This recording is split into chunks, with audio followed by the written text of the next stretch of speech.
Oi, pessoal, sejam bem-vindos.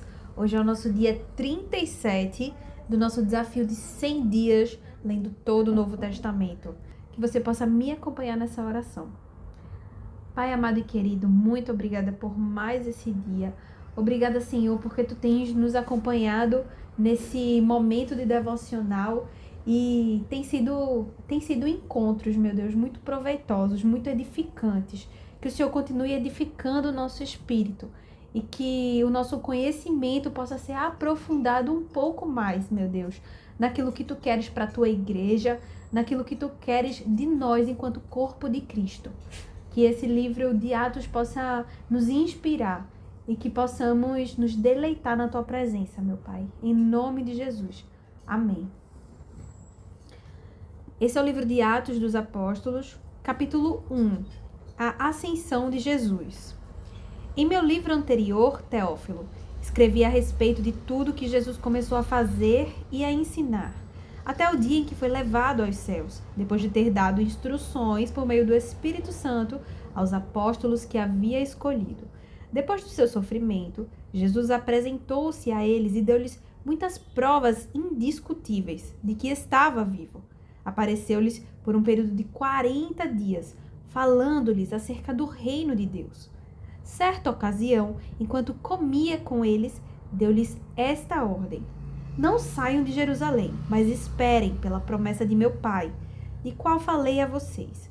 Pois João batizou com água, mas dentro de poucos dias vocês serão batizados com o Espírito Santo. Então os que estavam reunidos lhe perguntaram: Senhor, é nesse tempo que vais restaurar o reino a Israel? Ele lhes respondeu: não compete a vocês saber os tempos ou as datas que o Pai estabeleceu pela sua própria autoridade, mas receberão poder quando o Espírito Santo descer sobre vocês, e serão minhas testemunhas em Jerusalém, em toda a Judéia e Samaria e até os confins da terra. Tendo dito isso, foi elevado às alturas enquanto eles olhavam, e uma nuvem o encobriu da vista deles. E eles ficaram com os olhos fixos no céu, enquanto ele subia. De repente, surgiram diante deles 2 homens vestidos de branco, que lhes disseram: Galileus, por que vocês estão olhando para o céu? Este mesmo Jesus, que dentre vocês foi elevado aos céus, voltará da mesma forma como o viram subir. Então eles voltaram para Jerusalém, vindo do monte chamado das Oliveiras, que fica perto da cidade, cerca de 1 quilômetro. Quando chegaram, subiram ao aposento onde estavam hospedados. Achavam-se presentes Pedro, João, Tiago e André, Filipe, Tomé, Bartolomeu e Mateus, Tiago, filho de Alfeu, Simão, o Zelote, e Judas, filho de Tiago. Todos eles se reuniam sempre em oração, com as mulheres, inclusive Maria, a mãe de Jesus, e com os irmãos dele.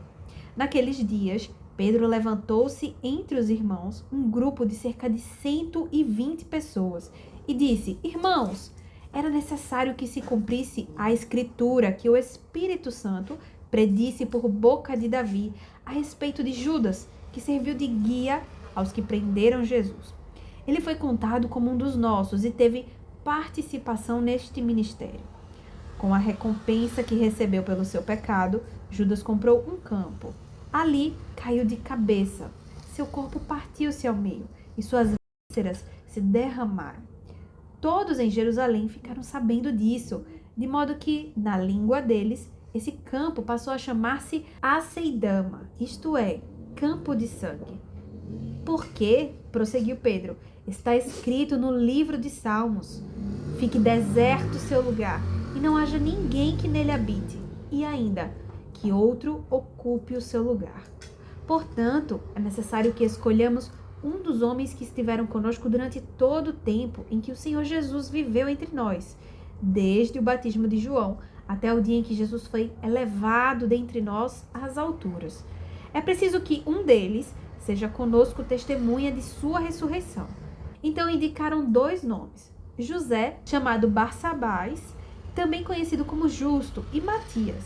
Depois oraram: Senhor, tu conheces o coração de todos, mostra-nos qual desses dois tens escolhido para assumir este ministério apostólico que Judas abandonou, indo para o lugar que lhe era devido? Então tiraram sortes e a sorte caiu sobre Matias. Assim, ele foi acrescentado aos 11 apóstolos. Atos, capítulo 2. A vinda do Espírito Santo no dia de Pentecostes. Chegando o dia de Pentecostes, estavam todos reunidos num só lugar. De repente, veio do céu um som, como de um vento muito forte, e encheu toda a casa na qual estavam assentados. E viram o que parecia línguas de fogo que se separaram e pousaram sobre cada um deles. Todos ficaram cheios do Espírito Santo e começaram a falar noutras línguas, conforme o Espírito os capacitava. Havia em Jerusalém judeus devotos a Deus, vindos de todas as nações do mundo. Ouvindo-se o som, ajuntou-se uma multidão que ficou perplexa, pois cada um os ouvia falar em sua própria língua. Atônitos e maravilhados, eles perguntavam: acaso não são galileus todos esses homens que estão falando? Então, como os ouvimos, cada um de nós, em nossa própria língua materna? Partos, medos e elamitas, habitantes da Mesopotâmia, Judéia e Capadócia, do Ponto e da província da Ásia, Frígia e Panfilha, Egito e das partes da Líbia próximas a Cirene, visitantes vindos de Roma, tanto judeus como convertidos ao judaísmo, cretenses e árabes. Nós os ouvimos declarar as maravilhas de Deus em nossa própria língua. Atônitos e perplexos, todos perguntavam uns aos outros: que significa isto? Alguns outros, todavia, zombavam e diziam: eles beberam vinho demais. Então Pedro levantou-se com os 11 e, em alta voz, dirigiu-se à multidão: homens da Judéia e todos os que vivem em Jerusalém, deixem-me explicar isto. Ouçam com atenção. Estes homens não estão bêbados, como vocês supõem. Ainda são 9 horas da manhã. Ao contrário, isto é o que foi predito pelo profeta Joel.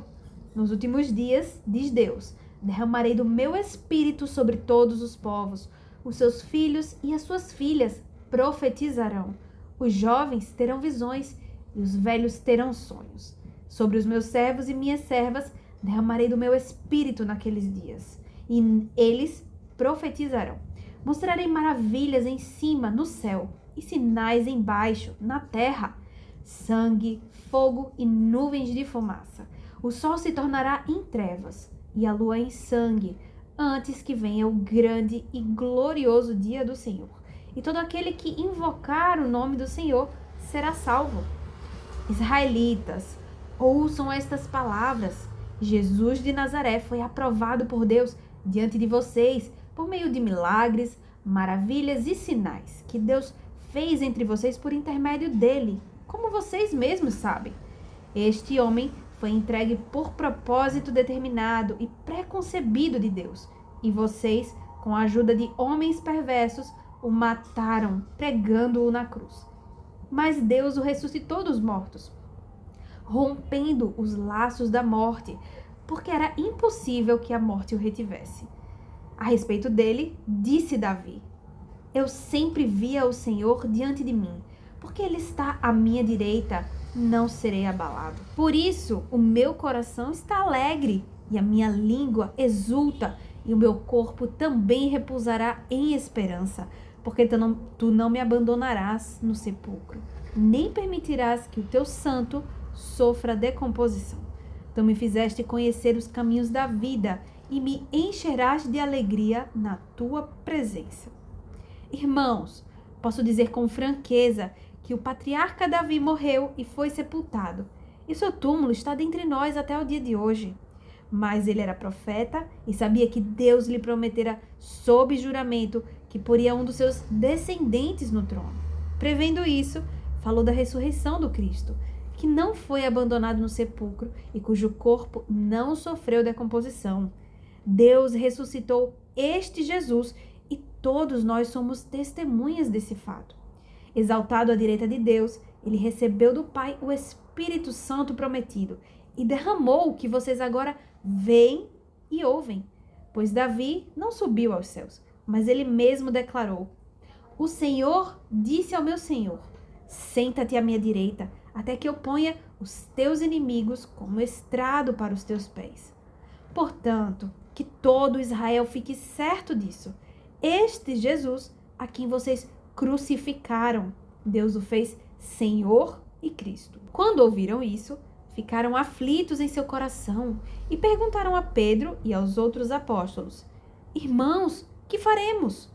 Pedro respondeu: Arrependam-se e cada um de vocês seja batizado em nome de Jesus Cristo para perdão dos pecados, e receberão o dom do Espírito Santo, pois a promessa é para vocês, para os seus filhos e para todos os que estão longe, para todos quanto o Senhor, o nosso Deus, chamar. Com muitas outras palavras, os advertia e insistia com eles: Salvem-se desta geração corrompida. Os que aceitaram a mensagem foram batizados, e naquele dia houve um acréscimo de cerca de 3.000 pessoas. Eles se dedicavam ao ensino dos apóstolos e à comunhão, ao partir do pão e às orações. Todos estavam cheios de temor e muitas maravilhas e sinais eram feitos pelos apóstolos. Os que criam mantinham-se unidos e tinham tudo em comum. Vendendo suas propriedades e bens, distribuíam a cada um conforme a sua necessidade. Todos os dias continuavam a reunir-se no pátio do templo. Partiam o pão em casa e juntos participavam das refeições com alegria e sinceridade de coração, louvando a Deus e tendo a simpatia de todo o povo. E o Senhor lhes acrescentava diariamente os que iam sendo salvos. Atos capítulo 3, a cura de um mendigo aleijado. Certo dia, Pedro e João estavam subindo ao templo na hora da oração, às 3 horas da tarde. Estava sendo levado para a porta do templo, chamada Formosa, um aleijado de nascença, que ali era colocado todos os dias, para pedir esmolas aos que entravam no templo. Vendo que Pedro e João iam entrar no pátio do templo, pediu-lhes esmola. Pedro e João olharam bem para ele, e então Pedro disse: Olhe para nós. O homem olhou para eles com atenção, esperando receber deles alguma coisa. Disse Pedro: Não tenho prata nem ouro, mas o que tenho, isto lhe dou. Em nome de Jesus Cristo, o Nazareno, ande. Segurando-o pela mão direita, ajudou-o a levantar-se, e imediatamente os pés e os tornozelos do homem ficaram firmes, e de um salto pôs-se em pé e começou a andar. Depois entrou com eles no pátio do templo, andando, saltando e louvando a Deus. Quando todo o povo viu andando e louvando a Deus, reconheceu que era ele, o mesmo homem que costumava mendigar, sentado à porta do templo chamado Formosa. Todos ficaram perplexos e muito admirados com o que lhe tinha acontecido. Apegando-se o mendigo a Pedro e João, todo o povo ficou maravilhado e correu até eles, ao lugar chamado Pórtico de Salomão. Vendo isso, Pedro lhes disse: Israelitas, por que isto surpreende? Por que vocês estão olhando para nós como se tivéssemos feito este homem andar por nosso próprio poder ou piedade? O Deus de Abraão, de Isaque e de Jacó, o Deus dos nossos antepassados, glorificou seu servo Jesus, a quem vocês entregaram para ser morto e negaram perante Pilatos, embora ele tivesse decidido soltá-lo. Vocês negaram publicamente o santo e justo e pediram que fosse libertado um assassino. Vocês mataram o autor da vida, mas Deus o ressuscitou dos mortos. E nós somos testemunhas disso. Pela fé no nome de Jesus, o nome curou este homem que vocês veem e conhecem. A fé que vem por meio dele lhe deu esta saúde perfeita, como todos podem ver. Agora, irmãos, eu sei que vocês agiram por ignorância, bem como seus líderes, mas foi assim que Deus cumpriu o que tinha predito por todos os profetas, dizendo que o seu Cristo haveria de sofrer. Arrependam-se, pois, e voltem-se para Deus, para que os seus pecados sejam cancelados, para que venham tempos de descanso da parte do Senhor e ele mande o Cristo, a qual lhe foi designado Jesus. É necessário que ele permaneça no céu até que chegue o tempo em que Deus restaurará todas as coisas, como falou há muito tempo por meio dos seus santos profetas. Pois disse Moisés: o Senhor Deus levantará dentre os seus irmãos um profeta como eu. Ouçam-no em tudo o que ele disser. Quem não ouvir esse profeta será eliminado do meio do seu povo. De fato, todos os profetas de Samuel em diante, um por um, falaram e predisseram estes dias. E vocês são herdeiros dos profetas e da aliança que Deus fez com os seus antepassados. Ele disse a Abraão: por meio da sua descendência, todos os povos da terra serão abençoados. Tendo Deus ressuscitado o seu servo, enviou-o primeiro a vocês, para abençoá-los, convertendo cada um de vocês das suas maldades. O que me chama mais atenção nesse iniciozinho de Atos, que é o início da igreja, como eles estavam esperançosos, estavam aguardando o Espírito Santo e como eles estavam unidos. Sim, isso era o que fazia a grande diferença. Era isso que permitia que eles permanecessem firmes na promessa. Então, imagine o seguinte: como é importante a gente manter esse relacionamento com pessoas que pensam da mesma forma que nós, com pessoas que têm o mesmo propósito. Prestem bem atenção nesse versículo aqui do capítulo 2, quando ele fala da comunhão dos cristãos. Todos estavam cheios de temor e muitas maravilhas e sinais eram feitos pelos apóstolos. Todos os dias continuavam a reunir-se no pátio do templo, partiam pão em casa e juntos participavam das refeições com alegria e sinceridade de coração, louvando a Deus e tendo a simpatia de todo o povo. Existe um significado por trás do fato de termos de nos reunir enquanto igreja. Somos um só corpo e precisamos nos suportar. Não é suportar um irmão chato, é de servir de suporte. Enquanto que o outro está passando por um processo difícil, está passando um obstáculo, nós podemos servir como ajuda, como suporte, como uma corda para tirar ele daquele lugar que está mais fundo. Ou quando nós estamos nesse momento de fraqueza, termos irmãos que estão no mesmo propósito, que seguem essa comunhão de cristãos, ter eles para nos ajudar. Esse é o poder da unidade no padrão do reino de Deus. A gente sabe que não é perfeito. A comunidade cristã, ela é feita por pessoas que erram, nós. Mas existe um padrão a ser alcançado, que é o nosso objetivo de comunidade. E nós não podemos desistir da comunidade, porque esse padrão ainda não foi alcançado. E existe poder nessa unidade. E também podemos nos atentar, como Pedro chama a atenção das pessoas que estão ao seu redor, que viram ele com esse dom. Então já se imagina aí, você que tem aquele dom que as pessoas admiram, sempre aponte para a glória do Senhor. Porque esse dom foi derramado para você, para que Deus seja glorificado. Então, tenha muito cuidado para não tomar para si os elogios, não se envaidecer. Às vezes é um exercício diário que você tem que ter. É algo, o seu dom pode ser algo que chama a atenção, que faz você brilhar, mas na verdade quem tem que brilhar é Cristo.